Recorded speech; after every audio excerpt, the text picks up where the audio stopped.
At first when I started taking the medication, I was like, it like really didn't help because my period was so pain. It really didn't help.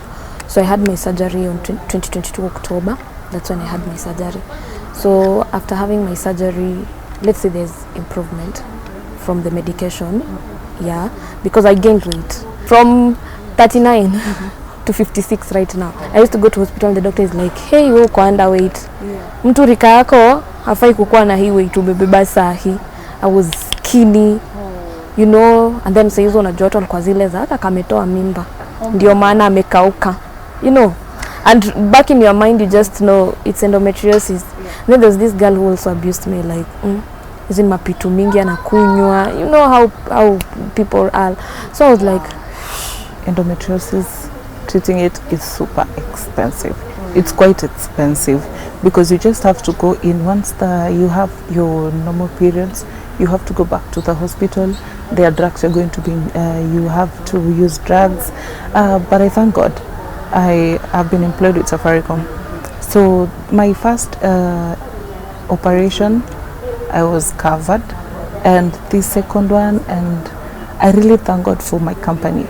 It stands with you, like they're ready to help. They're like, yes, what type of assistance do you need? Once you're unwell, you're requested. If you're able to work from home, you can work from home. If you're not able to work, they at least consider it and understanding. So for me, I thank God I'm covered. I have an insurance with me, but the medical part, it's a little bit quite challenging for someone who does not have a cover. Well, the biggest challenge, obviously, which is not time to time, it's basically non-stop, is the fundings. You know, not even fundings for advocacy. Like I do all my advocacy work that I do is all pro bono. I wish we would get paid for it because you know it's expensive. Your time, your effort, your research, learning, everything. Advocacy is not like, oh, I woke up one day and I said, you know, you have to be, you know, your facts have to be right. We have a lot of advocates, like in the medical field, we have a lot of misinformed advocates and doctors who spread a lot of misinformation, and that's very damaging. You know. But the biggest, obviously the biggest hurdle is the financial aspect on endo patients, which I wish the government would, you know, take on board. We keep having conversations, well, especially in congresses, which we are now seeing more of here in Kenya as well. And we're told, oh yes, let's meet, let's do this, let's do that. Those meetings never happen, right? Wow. Yeah, but I'm sure it will change. We have now the narrative for endometriosis care, patient-driven care here in Kenya in the last few years has changed tremendously, and I'm so proud of that. Endometriosis is one very complex disease to handle and manage, both medically and surgically. And if it has to be handled well, so that we can give these women a better quality of life to almost near normal, then I can tell you one thing for certain, that these women require to be handled by endometriosis specialists, and not everybody. All of us who are trained gynecologists are trained in all the routine medical scenarios around women's health, fibroids, hysterectomies, fertility, antenatal. But endometriosis, I would say, is a different ball game on its own. Handling this medically, surgically requires a different set of probably training. So one thing, endometriosis specialists. Second thing, endometriosis centers of expertise. So these are usually multidisciplinary centers. So an endo center, I mean, we have an endo center, and that's Third Park Hospital, which is our center, but that has a team led by a gynecologist who is a minimally invasive surgeon and endometriosis specialist.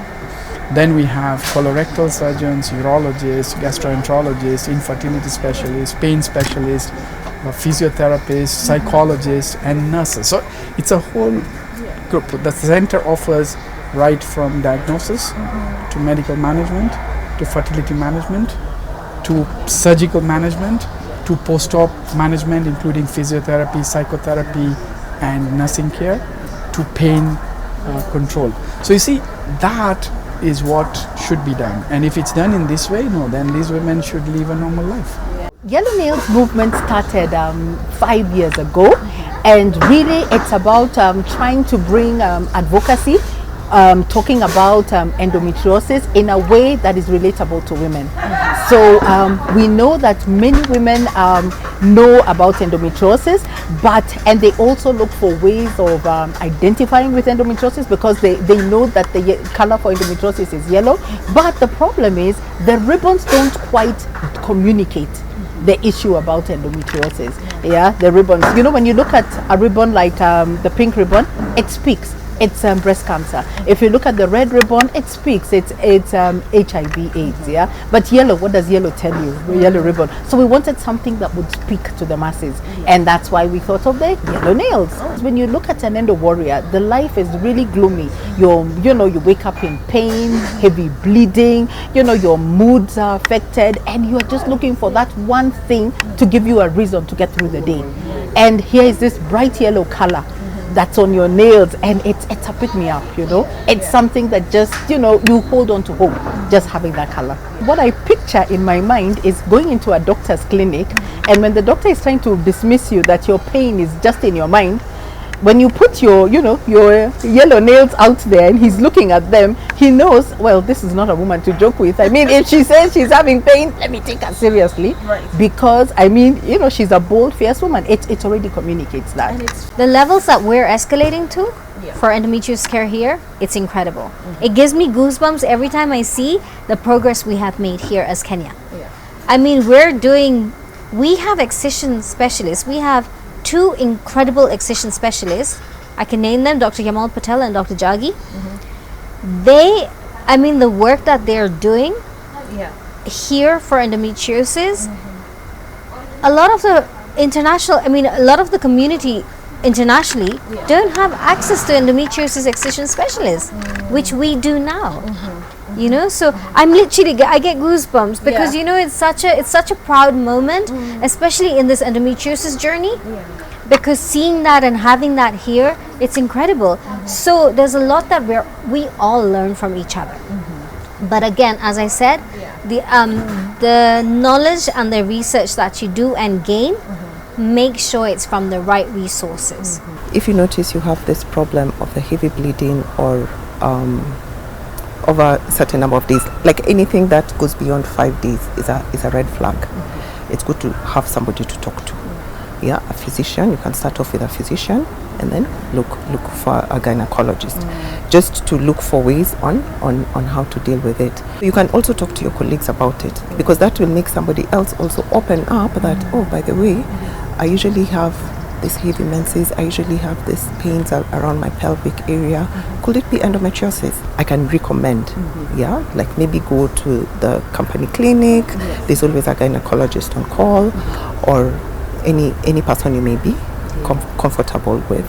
There's that norm that maybe most of the people say that once you have endometriosis, you're not going to give birth, you're not going to have your uterus removed. Then normally there are very many things that roll up with endometriosis, but when someone gets to understand them, it will always be so smooth. So at first I was a little bit reluctant.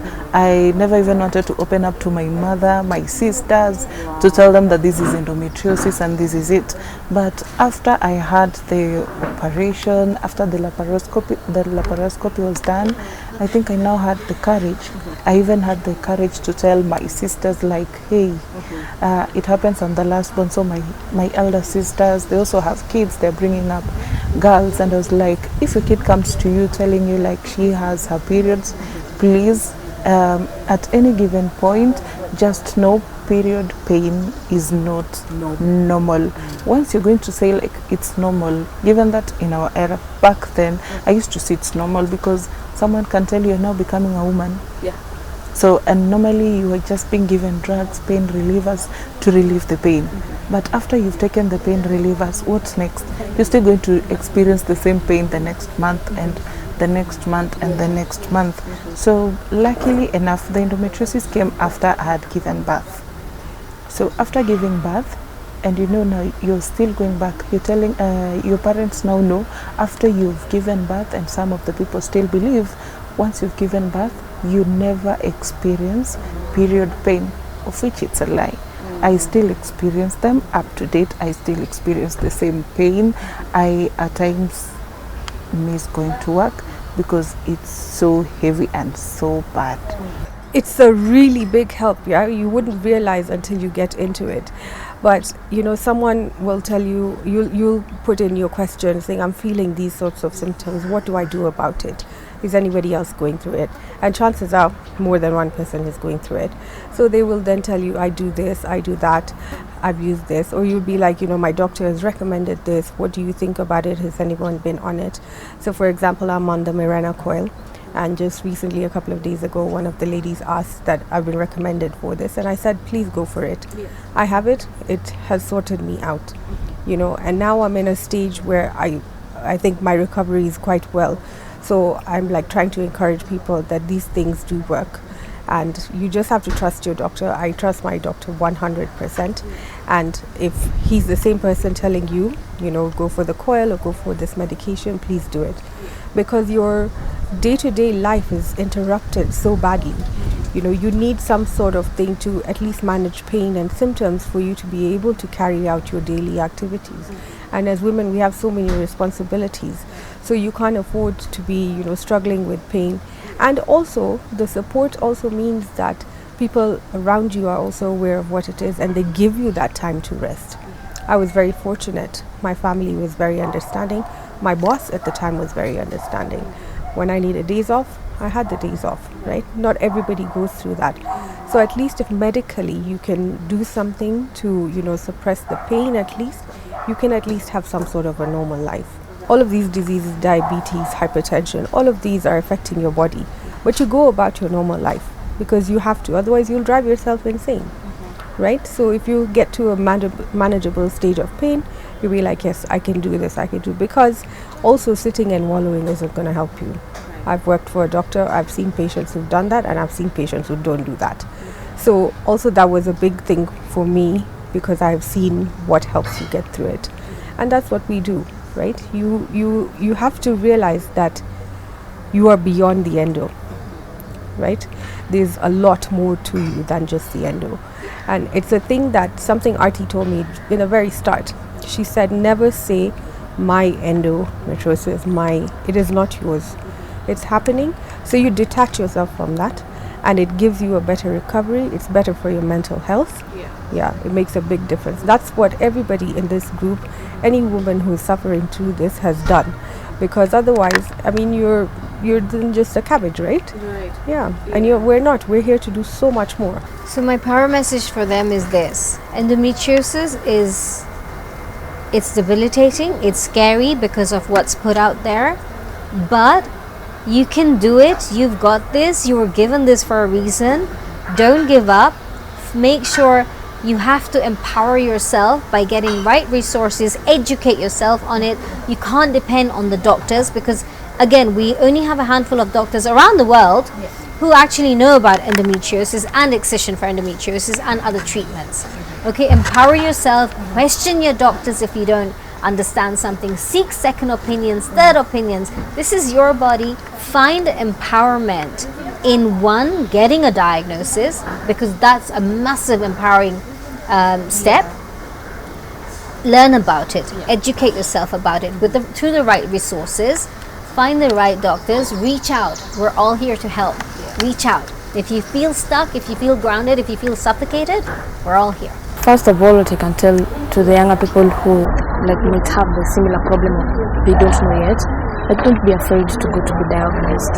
Because I have this girl, she's a friend of mine. The moment I came out and started speaking about endometriosis, she approached me. She was supposed to have her surgery, but 2 weeks later I texted her and I was like, how was the surgery? Did it go well? She's like, no, I did not do it. And I was like, why did you not do it? She's like, no, I was told about infertility and stuff. And I was like, okay, so you're willing to just be in pain because of what people have told you. People who are not doctors. Did your doctor tell you about infertility? Don't be afraid to be diagnosed. speak about it. And also to my endometriosis sisters, I'll just tell you, accept yourself. Like, you know, most of us, you're like always like, you know, I'm in pain. Yes, it's fine to like to grieve in that pain, but don't let it be in you kabisa, kwa sababu the more you do that, I think hiyo ndio inafanya tu unakuwa mgonjwa zaidi.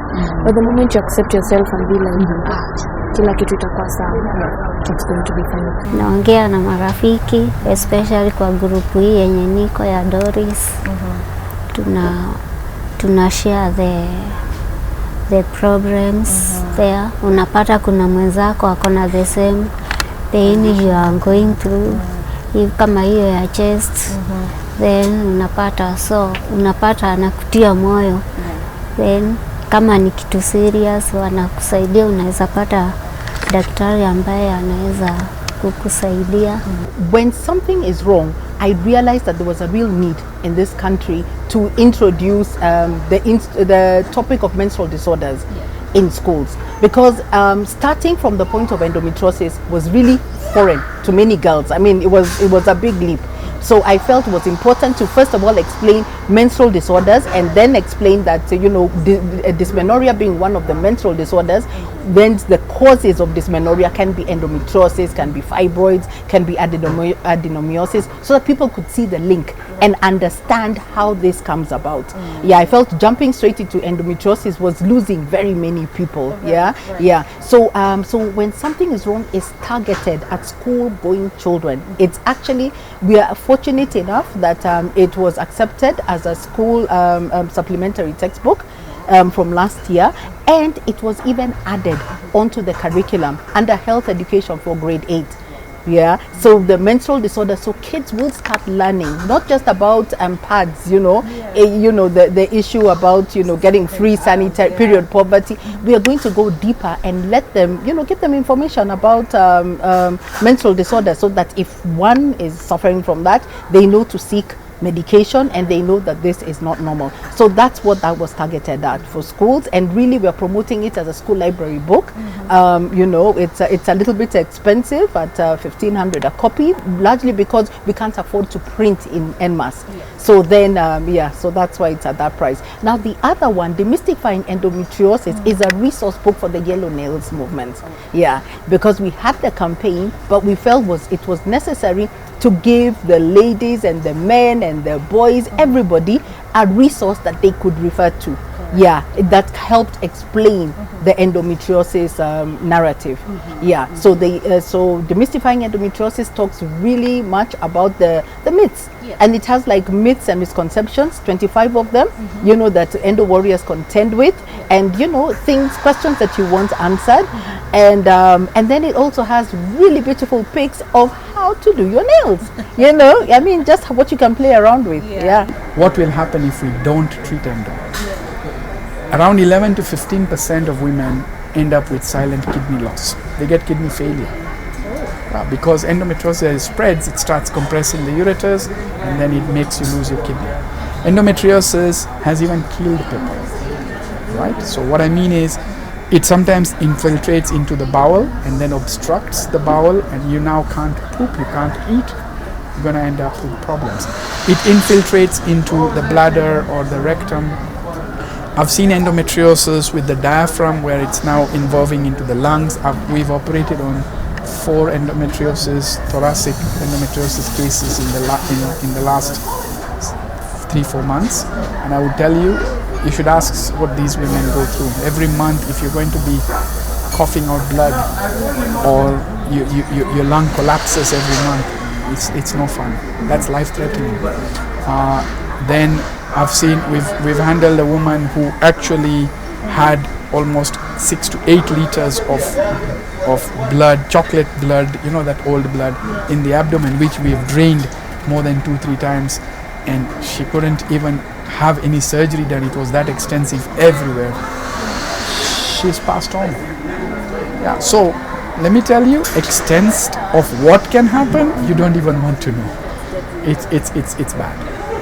So untreated and ignored endometriosis will lead you to complications. We have too many quacks. Yeah, even in the advocacy world, too many who just, it's for the name and fame, and it's just, I don't know. I'm one of those people who I can't play on an illness, especially when you've genuinely lived it. Yeah. It doesn't come just in the month of March. Yes, March is endometriosis month, but for all of us who actually live the battle and fight for it and fight for others, we do this advocacy work every day, every month, every year. There's nothing that, we slept from from April to February. Then in March we've woken up because it's Endometriosis Awareness Month, and here we are. Let's go all endo advocacy way forward. I would like to see more of them like participating in things like this, more of them coming together and say, what if we do this? It doesn't always have to be some sort of grand event. It doesn't have to be, but just to continuously show that, look, we support each other, we're helping each other, we can help you who may not know that you have this. I know that a lot of it has to do with also how you feel. And a lot of people can't get up and do that. I mean, you can imagine someone going to work, coming home, taking care of the kids, and at the end of the day is done. But a little more participation, a little more getting up and say, hey guys, I had this idea, what do you think of it? And we put it out, because originality just comes from the person, and someone can have an idea, I don't. Right? So come up, say things. It's not only, I don't only want to talk about the problems, about what do I do about this. Let's talk about things to make us feel better. Our call to action is be informed, take action. So be informed. How are you going to be informed? Go to our website, get information about endometriosis, get a copy of this book. That's how you get informed. Then you take action. Go to social media, #yellow, mention something, inform the public, just let them know about what you know about endometriosis, and #yellow nails movement, and that's it. And we get the movement going. The whole idea behind the yellow nails movement wasn't even so much as in the actual nails that we women are doing, but the movement that will go on social media. I wish we knew and we had accessibility to what we have now. Our lives would have been so different, because endometriosis, apart from it being such a debilitating illness, it strips so much of your life away from you that I didn't want the next generation to go through stuff like that. I didn't want their lives, they're our future. I didn't want their lives being stripped off so much that endometriosis stripped us off. And so I thought, let me become, it's either you play the victim or you play the warrior. I chose to be the warrior, and advocacy comes with its own ballgame. But I said, let me be the voice for the voiceless in whatever I can do through my journey.